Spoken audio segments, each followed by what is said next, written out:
খাবার, জাহান্নামীদের খাবার। আল্লাহ আমাদেরকে জাহান্নামের আগুন থেকে, জাহান্নামের আযাব থেকে আল্লাহ আমাদের সকলকে হেফাজত করুক। আমরা সকলে বলে আমিন। আব্দুল্লাহ ইবনে আব্বাস রাদিয়াল্লাহু তাআলা থেকে বর্ণিত, রাসূল সাল্লাল্লাহু আলাইহি সাল্লাম ইরশাদ করেছেন, দুজকিদের মধ্যে সর্বাপেক্ষা সহজতর শাস্তি হবে আবু তালিবের। মানে দুজকিদের মধ্যে একদম এর থেকে কম শাস্তি আর কারোর হবে না। আর কম শাস্তি হবে কার?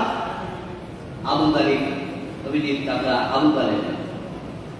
কম শাস্তি হবে। আর কম শাস্তি কি? তার দুই পায়ে দুখানা আগুনের জুতা পরিয়ে দাও।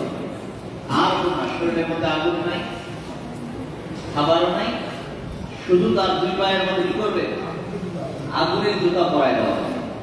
আগুনের জুতা যখন পরিয়ে দেওয়া হবে, এতে তার মাথার মগজগুলা ফুটতে থাকবে। মাথার মগজগুলা কি হবে? টকবক করে ফুটতে থাকবে।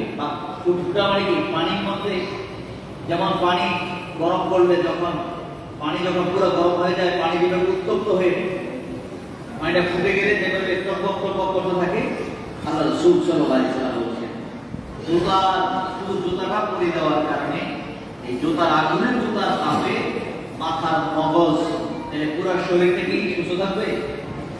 পুরো শরীরটা সুস্থ থাকবে না। পুরো শরীরটার মধ্যে এমন ভাবে পুরো শরীর তাপ হয়ে মাথার মধ্যে গিয়ে এমন তাপ লাগবে, মাথার মগজগুলা টকবক টকবক করে করে